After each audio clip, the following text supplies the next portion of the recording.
actually, you know, many farmers they discover caves in Iceland. So I know about a farmer, his name is Snorri. He's the best shepherd in Iceland actually. People hire him especially to look for the sheep. He actually has discovered at least 2 caves that I know of. And he names them. You know, in Iceland you can actually name a cave when you discover it. And he names first the cave, he names Snorri number 1, his name is Snorri. And the second cave, Snorri number 2. So it's quite easy for him, okay? Very simple. But if I go back to the formation of the cave, so what actually happened was that, you know, the lava river that was streaming here through, it started cooling from above and made like a flush through a roof on top. And after the volcano stopped erupting, like after 3 or 5 years, the lava river started to drain out, and that's behind the sea, okay? But after that, we had a cooling period for 10 to 15 years. So lots of the lava was changing, like it cooled down, and bits of it and breaks from the wall, okay, and the ceiling. And this is the clearest example of the duration of the wall, period, where you had all these rocks that were falling from the ceiling. So the appearance of the cave changed a lot. So in the summertime, you see general sand flowing here. Also, we have some insects and mice. We do have another living organism living inside the cave, mostly in the dark. And I would like you to start thinking what it could be. I'm not going to tell you right away. I'm going to tell you in the next talk.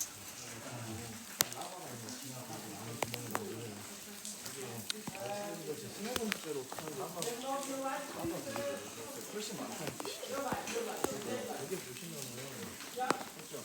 신기하게 이렇게 막 우중직한적으로 나오는데 좀 모르겠지만 우중직한적으로 약간 끝이 떠지는 플라스틱 같은 빼는 느낌도 많이 나고 그래요. 약간 신기한 건가. 그리고 저희가 중국에서 시키는 거를 F가 전혀 없어요. 원래 동물 같은 경우는 술도 많이 먹는데 엄마가 물어보는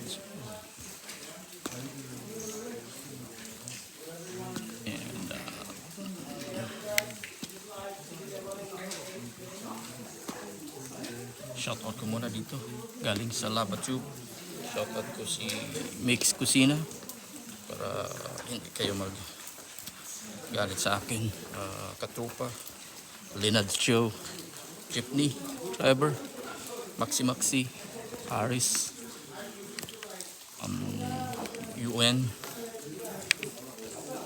Jing Bisaya ko, sino pa ba? RMG, at yung iba na hindi ko na shoutout, paki-send na lang sa comments para sa sunod i-shoutout ko. Marami pa tayong tour gagawin.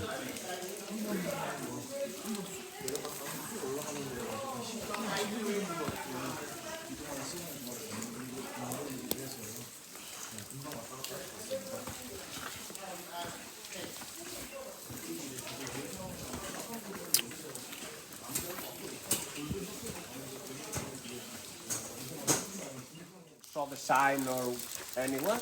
The actual name is Raufarhólshellir. If you pronounce 10 points if you pronounce it. No way, I know. It's so difficult. There are 3 words together. It means cave, hill, cracks. And they just combine the words. Super weird name.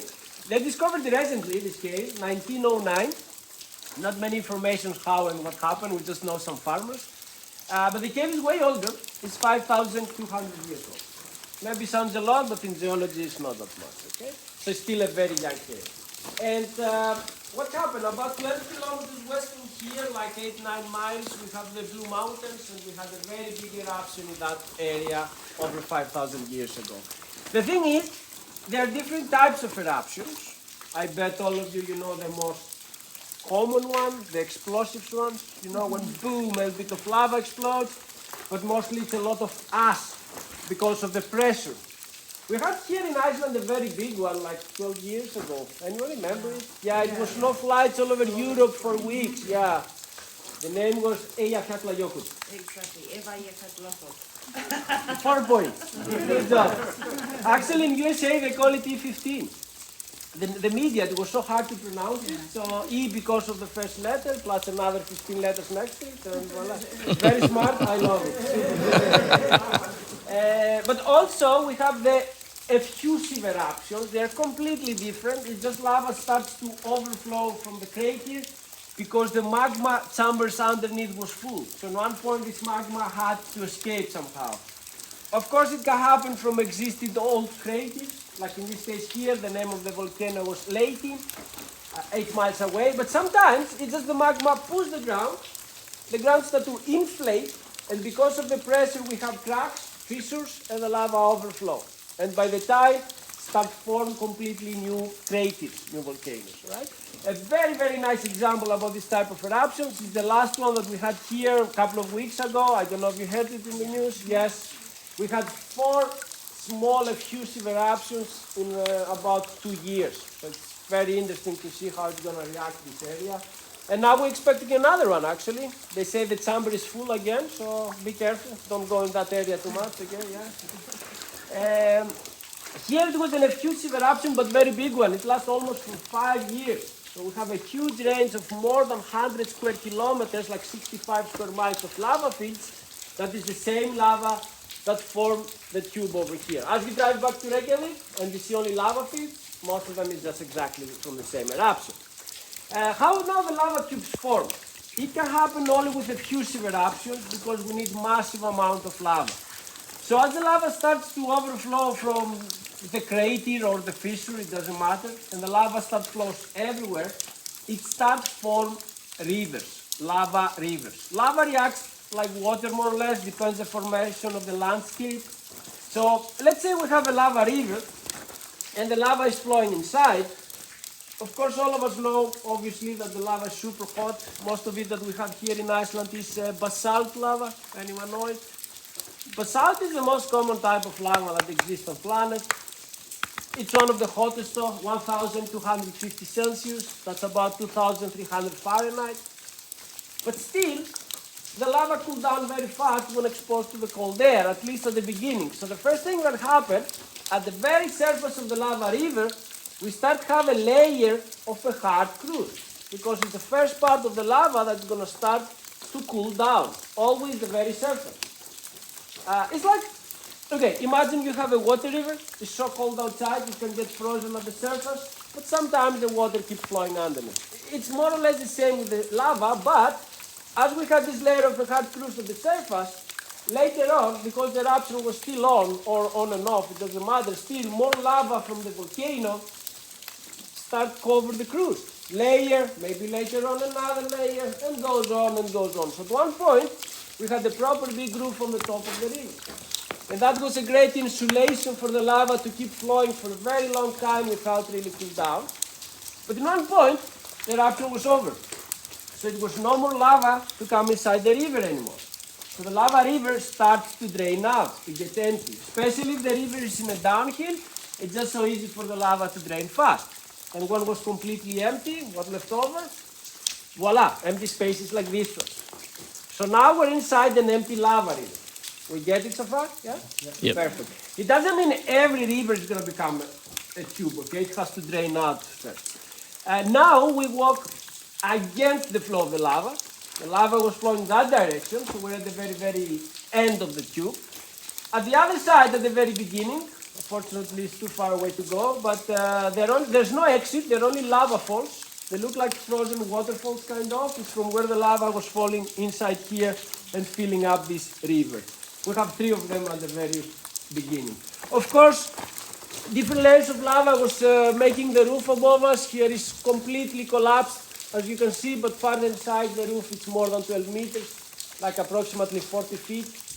And it's very big for a lava tube. For a cave it's super small, but for a lava tube it's massive. Very rare you can find the size of lava tubes. This is the 3rd longest in Iceland. So this is the exit. It's the end of the tunnel or the lava tube, the cave. So this is the view outside the tunnel, and it's icy place here. You turn around.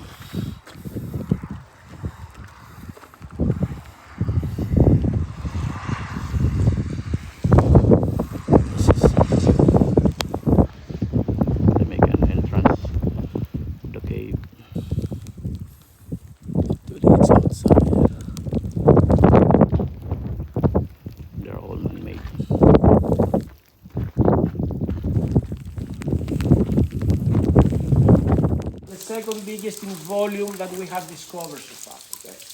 The last thing before we move on is about the holes.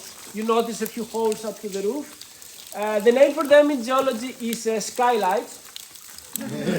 It's a pretty cool name for a hole in the ground, yeah. Here in Iceland we just call them holes. Yeah, we keep it very simple. Actually, it's not man-made, obviously. After the eruption, we start have the cooling phase. The lava starts to cool down. The cooling phase can last for decades. For the lava rocks, just to take the outside temperature like here, it can take so long. Many years. Depends how thick is the lava. But usually at the very beginning of the cooling phase, we have this massive change of the temperature from extremely hot to less hot or kind of cold. But as the temperature changes, the lava rocks, they start to shrink.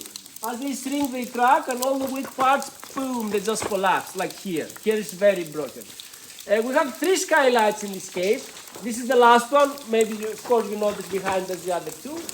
And this is the only way to discover new caves. We have discovered so far in Iceland 600 of them, most of them tiny ones. You have to crawl inside. But there are thousands out there. And if you discover a new one, you can name it. You never know. Maybe you walk in a lava field, accidentally you fall inside a small hole. It can be a huge cave underneath. If you still survive from the fall, give your name to the cave, right? Probably you will not survive, so you can scream your name as you fall inside. We had many movies here. Actually, it's very famous cave. Have you watched anyone the movie from Hollywood?